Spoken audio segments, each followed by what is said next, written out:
শুধুমাত্র রোদের ঝামেলার কারণে অনেকেই পাকা বা কাঁচা আমের আমসত্ত্বটা বানাতে চান না।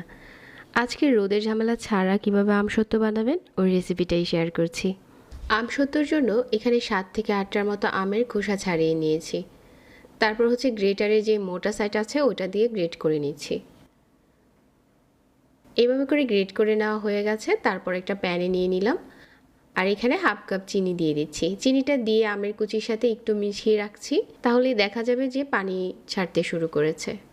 এখন এই প্যানটাকে চুলাতে বসিয়ে দিচ্ছি আর মিডিয়াম আঁচে জাল করে নিচ্ছি। দেখা যাবে যে ফুটতে শুরু করেছে। ওই পর্যায়ে হচ্ছে এখানে কিছু গুঁড়া মশলা দিয়ে দিচ্ছি, যাতে দারুণ একটা কালার আসে। এই জন্য হাফ চা চামচ হলুদের গুঁড়া, আর কিছুটা ঝাল খেতে চাইলে স্বাদ মতো মরিচ দিয়ে দিবেন। আমি হাফ চামচের থেকে একটু বেশি দিয়েছি। স্বাদ মতো লবণ দিয়েছি। এগুলোর সাথে এখন আমের মিশ্রণটা ভালো করে মিশিয়ে নিচ্ছি, আর এটা পুরোটাই গলতে শুরু করেছে। অনেকে আবার আমসত্ত্ব বানাতে গেলে আম আলাদা করে সিদ্ধ করে ছেঁকে তারপর বানায়, এগুলোর কোনো রকম দরকার নেই। আপনি আমটা আগে থেকে এভাবে গ্রেট করে নিতে পারেন। এখন মিডিয়াম আঁচে জাল করে যাচ্ছি, আর জাল করতে করতে মিশ্রণটা একটা সময় ঘন হয়ে যাবে আর এরকম ঠিক হয়ে যাবে। তারপর এখানে 1 চা চামচ দিয়ে দিচ্ছি 5 ফোড়নের গুঁড়া।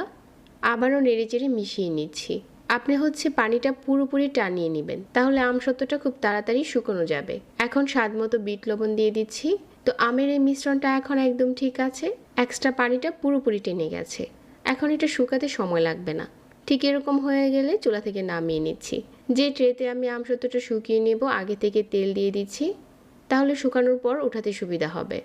আমের মিশ্রণটা ঢেলে দিয়েছি আর পুরোটা ট্রেতে এভাবে করে ছড়িয়ে দিয়েছি। আপনি চাইলে আরও পাতলা করে বানাতে পারেন, আবার চাইলে আর একটু মোটাও করতে পারেন। আমার এখানে যে পরিমাণ মিশ্রণ হয়েছে আমি 2টা ট্রেতে দিয়ে ভালো করে শুকিয়ে নেব। এখন এই পর্যায়ে চুলার নিচে দিয়ে শুকিয়ে নিতে পারেন। আবার ফ্যানের বাতাসে রেখে দিলেও কয়েক ঘন্টা পর দেখা যায় যে অনেকটাই টেনে যায়। তো আমি এটা চুলার নিচে দিয়ে শুকিয়ে নিয়েছি। আরও একটা স্টিলের প্লেটে দিয়েছিলাম, এটাকেও শুকিয়ে নিয়েছি। এখন আমসত্ত্ব বানাতে কিন্তু রোদের দরকার হয় না। অনেকেই রোদের জন্য এই আমসত্ত্বটা বানাতে পারেন না। তারপর হচ্ছে ছুরি দিয়ে প্রথমে মাঝ বরাবর এভাবে করে কেটে নিচ্ছি, আর সাইড থেকে কেটে নিচ্ছি। আমসত্ত্বটা আপনি কিভাবে কাটবেন সম্পূর্ণ আপনার নিজের কাছে। আপনার পছন্দ মতো যে কোনোভাবে কেটে নিতে পারেন। আর এটা 1 বছরের মতো এমনিতেই ভালো থাকে। রোদের ঝামেলা ছাড়া চাইলে এভাবে করে ঝটপট আমসত্ত্ব বানাতে পারেন। আর আম আপনি কতটুকু নেবেন এটা সম্পূর্ণ আপনার কাছে, বেশি করে নিতে পারেন, কারণ এই আমসত্ত্বটা এত বেশি টেস্ট হয়। এত কম বানালে কিন্তু খুব তাড়াতাড়ি ফুরিয়ে যাবে। আমাদের আজকে ঝটপট বানানো হয়ে গেল আমসত্ত্বটা।